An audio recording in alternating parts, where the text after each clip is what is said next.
ilmu emas yang belum kita dapatkan waktu sekolah ibu-ibu ya. Mungkin di sekolah nggak ada ya ilmu jurusan emas, belum ada. Jadi ini sedikit seperti mata kuliah manfaat emas. Memang apa sih manfaat emas murni atau logam mulia? Saya sedikit mau tanya sebentar ya. Yang ibu tahu tentang emas di Indonesia itu gimana gitu? Perhiasan gitu ya. Jadi emas di Indonesia kan ada emas tua sama emas muda gitu ya gitu ya. Jadi emas tua itu 24 karat, emas muda itu di bawah 24 karat. Nah kalau yang buat aksesoris gitu namanya perhiasan gitu. Nah sekarang saya ingin memperkenalkan emas Iowa Gold. Iowa Gold itu emasnya itu dari 0,1, 0,2, 0,5, 1 gram, 2 gram, dan 5 gram. Jadi emasnya itu kecil-kecil mini kayak gini. Ini seharga sekitar kalau hari ini lagi turun banget 114.000. Ini emasnya itu emas murni 24 karat batangan. Tapi kalau kayak perhiasan itu kan emasnya di bawah 24 karat. Jadi kalau emas itu zaman sekarang itu sebagai komoditi, jadi bukan sebagai alat tukar, jadi hanya sebagai investasi. Berbeda dengan zaman dahulu, zamannya Nabi. Nanti kita bahas fenomena yang terjadi di masyarakat. Mungkin sekarang kita punya manusia namanya masih banyak masalah ya. Ada nggak yang di sini nggak punya masalah? Kayaknya nggak ada ya. Mesti banyak punya masalah. Ini fenomena yang terjadi di masyarakat itu banyak yang menjadi miskin secara mendadak ketika terjadi resesi. Lalu sangat mudah menjual emas ketika kebutuhan mendesak. Lalu gaji naik tapi kebutuhan tidak mencukupi. Lalu salah dalam menetapkan harga saat menjual aset. Asetnya tidak meningkat bahkan menurun. Jadi yang perlu kita ketahui memang zaman sekarang itu zamannya inflasi ya ibu. Jadi di mana mata uang yang kita miliki itu nilainya sudah sangat turun gitu. Itu uang yang kita pegang itu bukan uang tapi mata uang kurensi gitu ya. Ini saya akan menjelaskan manfaat emas dalam kehidupan finansial kita. Kalau sebagai agen seperti saya, emas itu sebagai aset karena emasnya diputar ya untuk jual beli perdagangan. Sedangkan untuk konsumen itu lebih ke investasi. Ini sedikit 14 manfaat emas, tapi nggak mungkin saya jelasin 14-nya, durasinya bisa 1 hari. Saya sebutin aja, nanti ibu-ibu boleh hafalan nanti ada kuisnya ya, yang lebih banyak hafalnya. Yang pertama safe haven, yang kedua harga cenderung naik, yang ketiga zero inflation, yang keempat tabungan atau aset terbaik, yang kelima hakim yang adil, ketujuh keberkahan emas, lalu hukum perdata emas, multiple use bisa diwariskan, mengontrol sifat konsumtif, pinjaman cerdas, terjauh dari riba, wakaf produktif karena nilai emas Iowa itu ada wakafnya gitu. Lalu universal currency. Universal currency itu artinya jika misal kita negara itu bangkrut ya, maksudnya negaranya misalnya kayak Suriah gitu kan ya, warganya kabur semua dari negara Suriah, itu kalau bawanya nilai mata uang Suriah kan dibawa ke luar negeri nggak laku gitu, tapi dia kalau bawanya emas dibawa ke luar negeri itu laku dijual. Sama kayak rupiah kalau mau ke luar negeri harus cari penukaran uang gitu. Kalau nggak ketemu ya nggak laku gitu. Itu bedanya. Tapi kalau emas itu laku. Gitu. Kita pertama saya jelasin masalah safe haven. Safe haven itu apa? Safe haven itu adalah aset investasi yang mempunyai tingkat resiko rendah ketika perekonomian global tidak menentu atau ada gejolak geopolitik. Jadi dalam arti gini, kalau di negara itu ada politik yang gejolak, misal contohnya ini harga bensin naik gitu, itu pasti masih juga naik, mempengaruhi. Ada corona masih juga naik gitu. Jadi di mana negara itu lagi polemik gitu, mengakibatkan masih naik. Jadi semakin dolarnya naik, masih naik gitu. Tapi dolarnya turun, masih turun gitu. Jadi patokannya itu dari dolar ya, dolarnya $1 16.000 sekian, masih pasti masuk di atas 1 juta. Contoh ini dari data tahun 1990 harga emas 23.000, bensin waktu itu 550. Lalu tahun 1998 krisis moneter zamannya Presiden Soeharto itu ya, naik 1.200 bensinnya, emasnya juga naik 140.000. Kenaikannya tinggi sekali, 23 sampai 140. Lalu tahun 2019 ada Covid ya, itu 750.000. Tahun 2020 udah langsung 1 juta karena Covid-nya kelamaan, jadi emasnya makin naik gitu ya. Yang tadinya 750 jadi langsung 1 juta. Nah sekarang ini rada turun ya karena dolarnya turun. Jadi ini sifat yang kedua. Jadi emas itu harga cenderung naik. Kadang-kadang kalau saya nawarin orang itu beli emas, nanti langsung nunggu harganya turun gitu. Tapi sebenarnya itu emas itu makin naik gitu. Kalau ini kalau nungguin turun, kalau kita lihat dari tabel ya, tahun 92 itu 23.000, tahun 96 29.000, 1998 itu 250.000. Apakah mungkin nih sekarang emas 1 juta kembali lagi ke 250.000? Mungkin nggak Ibu? Kayaknya nggak mungkin ya. Malah harga emas ini tabel harga emas itu cenderung naik. Januari ini yang tahun 2020 aja, dalam jangka waktu Januari ke Agustus itu kenaikannya cepat sekali. Januari 776, Februarinya udah 800, Maretnya udah 900, April 937, Mei 921 turun, Mei-nya, Juninya turun, Julinya langsung melonjak tinggi 1.022, Agustus 1.036. Ini sekarang bulan 2021 agak turun ya, ini Januari 900-an. Ini manfaat emas yang kedua, zero inflation. Yang ketiga, tadi kan harga cenderung naik ya. Zero inflation itu artinya daya beli emas terhadap suatu barang tetap bahkan menguat. Apa itu inflasi? Inflasi itu pencurian uang Anda secara legal. Jumlah uang Anda tidak berkurang, namun kemampuan belinya yang berkurang. Semua kerja keras Anda dengan entengnya diambil orang yang bermain di balik sistem ekonomi dunia. Boleh diperhatikan uangnya sama ya Ibu, 100.000. Merah, sama-sama merah, tapi untuk daya belinya itu dari keranjangnya sudah berkurang. Lihat ya, tahun 2000 keranjangnya penuh, uang 100.000 bisa beli di Indomaret macam-macam. Tapi tahun 2016 keranjangnya tinggal sedikit, uangnya sama-sama merah, tetapi daya belinya sudah turun. Maka simpanlah emas, maka apapun perubahan yang terjadi akan tenang karena nilainya terjaga bahkan cenderung naik. Emas ada sifat lagi hakim yang adil. Apa itu hakim yang adil?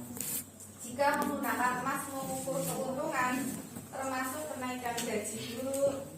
Ini nanti kita jelasin kenaikan gaji dulu ya Pak Untung, ini cuma sekedar pengetahuan saja.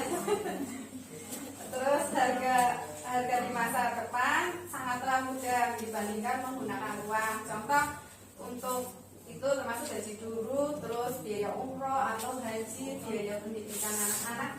Jadi kalau yang sudah paham emas itu dikonversikan ke emas sekarang hitungannya. Bahkan saya itu bikin landing page itu sudah ada hitungannya. Kebutuhannya buat apa? Gitu. Nanti sudah setiap bulan harus nabungnya berapa emas. Sudah ada hitungannya. Ini mengukur kenaikan gaji, kenaikan properti dan sebagainya. Contoh untuk biaya kuliah. Biaya kuliah tahun 2000 1.500.000. Rata-rata harga emas tahun 2000 itu 95.000 yang per gramnya. Jadi kalau dikonversikan ke emas itu membutuhkan 15,7 gram. Itu tahun 2000. Nah, sekarang tahun 2020 seumpama biaya kuliah yang dibutuhkan 30 juta. Berarti kalau dikonversikan ke emas, berarti butuhnya emasnya itu 30 gram. Jadi kita bisa punya kira-kira tahun 2000, misalnya Faruk nih ya, Faruk mau kuliah umur 17 tahun, berarti 7 tahun kemudian. 7 tahun kemudian itu saya survei misalkan anak saya mau kuliah di misalnya UI, misalnya kedokteran gitu, itu senilai 600 juta untuk harga hari ini. Ya 600 juta harga hari ini kan saya berarti perlu emas sekian gitu. Saya kumpulin nih emas yang 600 juta harga hari ini. Nah masa saya simpen nih yang 600 juta ini. Begitu 7 tahun kemudian yang 600 juta ini harganya sudah meningkat emasnya, karena kan disimpan dalam jangka waktu yang lama. Itu kurang lebihnya seperti itu. Untuk mengukur gaji, seumpama Presiden Indonesia itu gajinya distandarkan emas ibu. Ini contoh gaji tahun 2019 itu 10 juta. Lalu kita hitung inflasi. Inflasi di Indonesia itu rata-rata 3%, 3-4%. Harga daging juga naiknya sampai 4,5%. Kalau ibu kan ngitung harga pasar ya, cabai, daging dan lain sebagainya. Apalagi mau Ramadan ya, Ramadan itu langsung telur aja mahal. Nah, kenaikannya gaji tahun 2020 cuma naik 5%.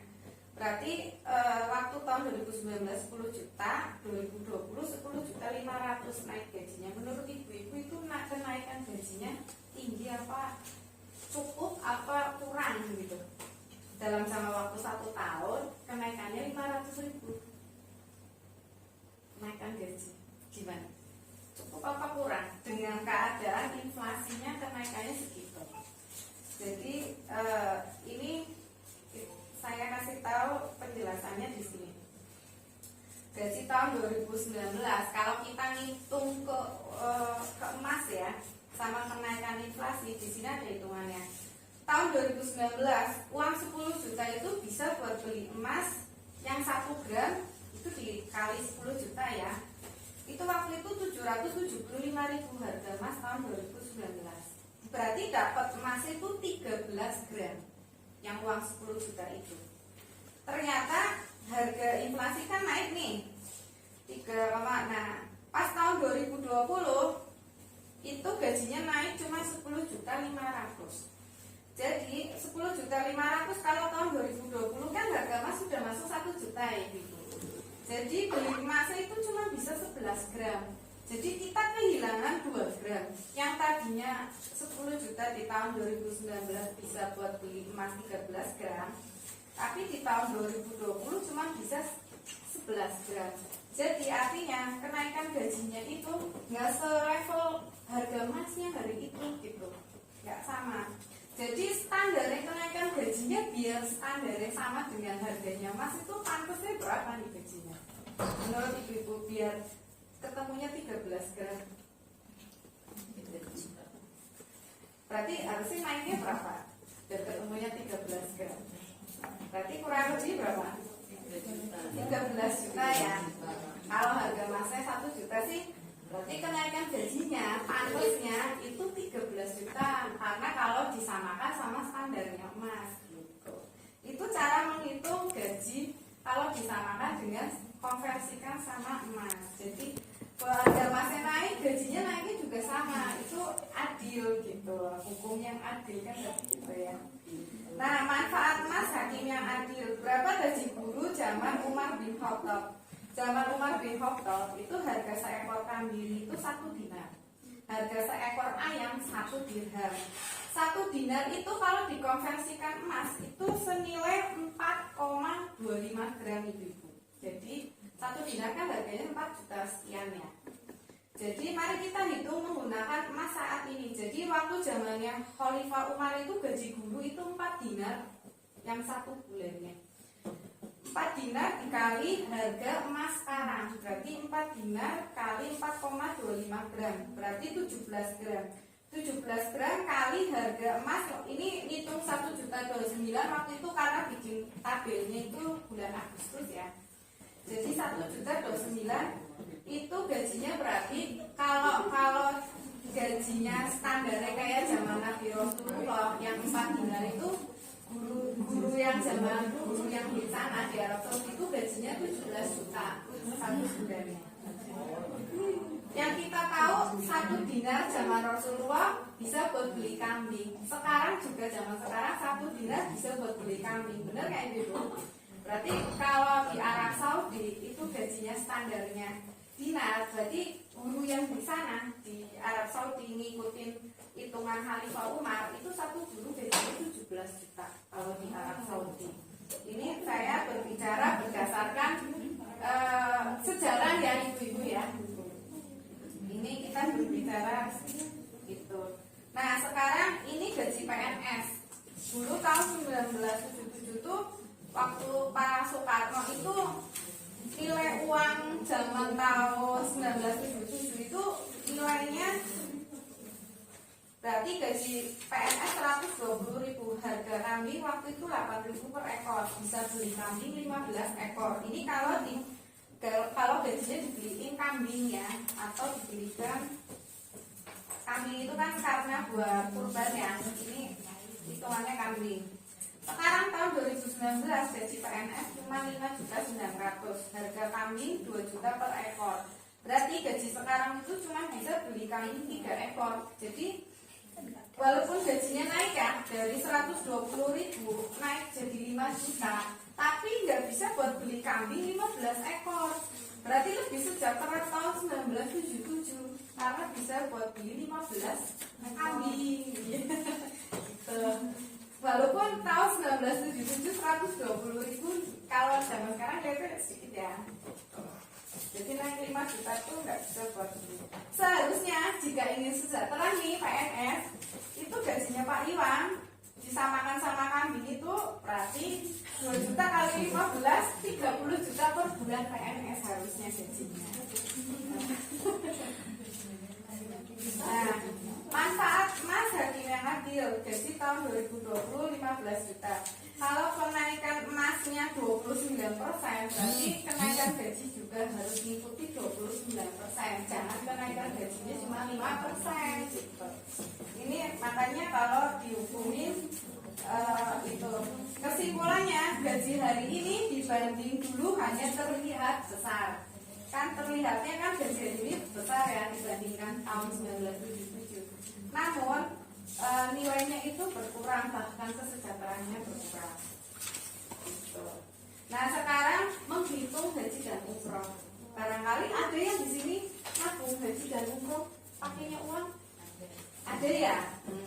Coba kita kalau konversikan haji dan umroh pakainya emas. Tahun 2005 itu harga on haji itu 23.500. Harga emas dari itu 1 gramnya 135.000. Berarti uang 23.500 kalau dibelikan emas 1 gram itu nilainya dapat 174 gram.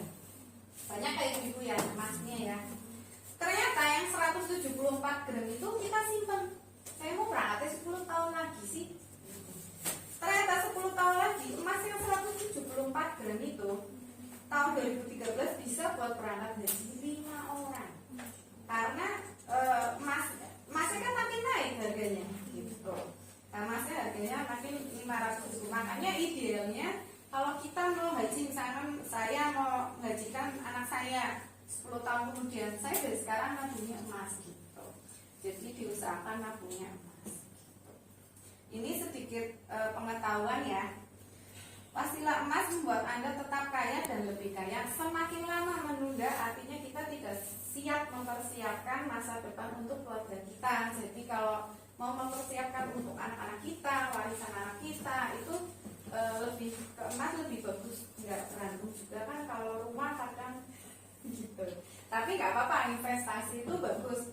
Dalam artian gini, waktu zaman saya kecil di sekolah, dia jadinya nabung itu uang ya.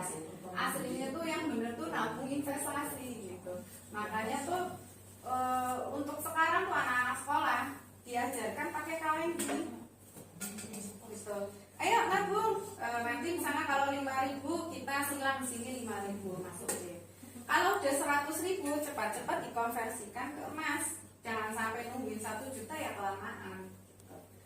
setelah udah ini 100.000 langsung jadi diganti di sininya tuh emas gitu. Bisa juga kalau kita ingin haji itu sambil berdoa pakai celengannya juga ada gitu, pakainya emas. Nanti kalau ininya udah 10 itu ditukar 1 gram gratis gitu loh, maksudnya cuman tuker aja. Jadi yang 0,1 kalau kita beli 1 gram kan nggak mampu, misal kayaknya kebanyakan upload nggak pernah duit 1 juta, berarti ngumpulin ini sampai 10 nanti ditukar 1 gram. Nanti 1 gram ada 5 tuker yang 5 gram. Bisa juga 1 gram ada 2 tuker 2 gram gitu. Nah anak-anak mulai sekarang itu diajarin nabung emas, termasuk sekarang itu wakaf aja pakai emas. Al-Azhar aja udah pakai emas wakafnya gitu. Jadi lebih bagus ya mengajarkan wakaf pakai emas, nabung pakai emas. Nah sekarang ini kapan waktu paling bagus beli emas, saat harga naik atau turun? Kalau kata saya saat punya uang, itu punya uang 100.000 langsung cepet-cepet belikan emas. Punya uang 200.000 cepet-cepet belikan emas. Jangan nungguin nanti lah nunggu harga emas turun, nggak usah gitu. Dan dipikirin gitu habis beli emas, jangan dipikirin lah, maksudnya anggap aja duit hilang dulu gitu, karena itu konsep jangka panjang. Tapi kalau beli emas dalam jangka waktu 1 tahun dijual itu rugi, karena emas itu kan jangka panjang ya. Nah sekarang ini saya cerita emas sebagai multiple use. Multiple use itu artinya satu emas bisa digunakan untuk banyak fungsi berkali-kali. Orang yang memiliki emas pasti punya uang. Orang yang memiliki uang belum tentu punya emas. Benar nggak juga? Nah, kenapa sih multiple use? Ini saya jelasin. Contoh, ibu-ibu di sini punya emas 50 gram. Amin. Waktu itu tahun 2007 tapi. Tahun 2007 itu punya emas 50 gram. Ceritanya tahun 2010 butuh dana untuk masukin anak SMA Lirzat gitu. Ceritanya jangan dijual. Jadi kalau punya emas itu jangan dijual. Kita gadekan. Digadekan waktu itu tahun 2010 nilai emasnya kan waktu 2007 50 gram harganya 10 juta ya. Begitu 3 tahun kemudian saya gade sudah nilainya 20 juta. Jadi kenaikannya udah 10 juta. Gade itu kan 4 bulan ya, 4 bulan terlunasi. Kalau nggak terlunasi baru bayar inilah simpanan gitu. Jadi emasnya itu nilainya 20 juta buat masuk anak SMA. Setelah itu, setelah kita punya rezeki ya, namanya kita kerjakan punya rezeki, kita tutup nih pegadaian. Ternyata 3 tahun kemudian saya butuh uang lagi buat bisnis jadi jualan apalah, bisnis all shop kan sekarang banyak ya di marketplace, bisa di Shopee atau mana, atau buka toko atau apa. Saya gede lagi, masih udah naik jadi 26 juta. Ternyata bisnis itu berjalan lancar, saya bisa nutup pegadaian itu. 2016 anak saya udah besar nih, ternyata kuliah butuh motor. Nah ini emas saya digade lagi, bisa buat beli motor cash tanpa kredit riba gitu. Jadi makanya menghindari riba. Jadi kita bisa beli motor seharga 30 juta, 29 juta gitu. Lalu kita simpan lagi tahun 2020 mau berangkat haji, emas yang 50 gram ini sudah nilainya 50 juta. Jadi emasnya cuma 1 tapi fungsinya bisa buat berkali-kali. Makanya kalau kita punya emas jangan cepet-cepet dijual. Kalau punya kebutuhan bagusnya digadai. Nah kalau dijual langsung bagaimana? Kalau dijual langsung punya emas 50 gram 10 juta, 2010 kita jual 20 juta, 2013 mau buat bisnis sudah nggak ada simpanan. Jadi itu silang jadinya. Akhirnya pinjam ke bank riba. Nah itu. Jadi cara kita menghindari pinjaman yang riba itu bisa pakai emas. Jadi kalau ibu butuh punya kebutuhan emas gadainya. Jadi harganya sudah naik. Di kita di EOA itu ada gade syariah begitu. Jadi gadenya nggak pakai bunga. Ini perbedaan IOA code di EOA sama pegadaian yang konven. kalau gaji konvensional itu perhitungannya dari bunga yang dari sewa. Misalkan ibu taruh 2 gram, sewanya berapa tuh di Pegadaian 2 juta misal. Nah itu dihitungnya dari uang yang kita terima kalau di konvensional. Tapi kalau di gaji syariah itu dari biaya pemeliharaan. Contoh misalkan mobil ya, saya punya mobil, saya titipkan sama Bu Intan misal. Nah, Bu Intan kan nggak boleh pakai mobilnya ya, kalau gaji kan nggak boleh dipakai. Nah, otomatis Bu Intan dititipi mobil sama saya butuh pemeliharaan dong di rumahnya, otomatis. Nah, butuh biaya pemeliharaan itu saya titip uang, Bu Intan ini mobil saya tolong dirawat ya, gitu. Misalkan tiap pagi dipanasi kan otomatis bensinnya habis apa gimana gitu, itu bayar biaya pemeliharaan. Nah, kena EWAKLUB itu menuju ke ini ya, ada nomor 25 DSM Dewan Syariah bahwa pinjaman dengan menggadaikan barang sebagai jaminan utang dalam bentuk rahon dibolehkan dengan poin 1 ongkos dan biaya penyimpanan barang maupun ditanggung oleh penggadai. Ongkos sebagaimana dimaksudkan itu ada di ayat Al-Quran juga ya, di surat Al-Baqarah itu ada 283, boleh ibu dibuka. Biaya EWAKLUB dan gaji konvensional. Ini kalau di EWAKLUB biaya adminnya sangat murah ibu, 20.000. Dan nanti dihitungnya 90% dari harga buyback. Kan kalau emas cuma 2 harga ya, harga jual dan beli. Jual dan beli. Enggak ada emas itu second itu enggak ada. Kalau HP ada second. Nah, tapi kalau kita jual itu namanya harga buyback. Tapi kalau beli itu beda lagi. Jadi cuma 2. Ini hitungannya 90% harga buyback dan lebih murah, tidak ada bunga, tidak ada denda. Tuh. Terus ini gaji di EWAKLUB kelebihannya syariah mudah, taksirannya lebih tinggi, biaya titip lebih rendah, dan ada keuntungan karena koperasi. Jadi ada keuntungan SHU. Jadi kalau yang mau gaji di EWAKLUB itu harus menjadi anggota EWAKLUB gitu. Jadi di situ kita nabung di EWAKLUB, nanti dipotong 25.000 satu bulan untuk ikut SHU-nya.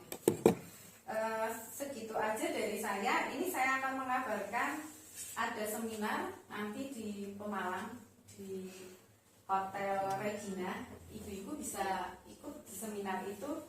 Harganya memang 250, tapi kalau buat ibu-ibu cuma bayar 150 untuk bayar ini aja pack hotel ya. Boleh ikut nanti, ada mobil dari kami ya. Mobilnya ada 6 mobil untuk keberangkatan dari Tegal ke Pemalang. Jadi mungkin di seminar bisnis emas ini lebih banyak pelajarannya. Kalau saya hanya ambil sedikit-sedikit. Segitu aja dari saya. Untuk yang mau daftar seminar hari ini bisa dapat hadiah 0,1 itu. Tapi kalau besok-besok itu udah saya diskon tadi ya. Segitu aja dari saya. Barangkali ada semua yang bertanya. Saya pertanyaan ibu. Ya, Saya bertanya. ya, Kalau penjual emas ini kayak panjenengan berarti kan penjual nih. Keuntungannya apa? Keuntungannya dari ini Pak, profit antara harga konsumen dan harga agen. Harga jual sama harga. Iya. Jadi karena kita agen kan seperti gas, mungkin kalau pulakan harga agen nilainya beda ya.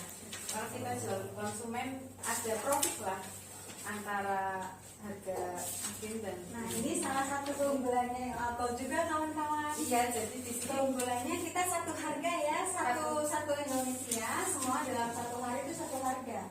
Jadi yang di-share di seluruh web pusat, web nasional, web cabang di kota manapun itu ada harga konsumen. Jadi tidak ada permainan harga. Mau 0,1 ibu beli di Tegal, di Jakarta, di Papua sekalipun harganya sama 0,1 seperti di Jawa.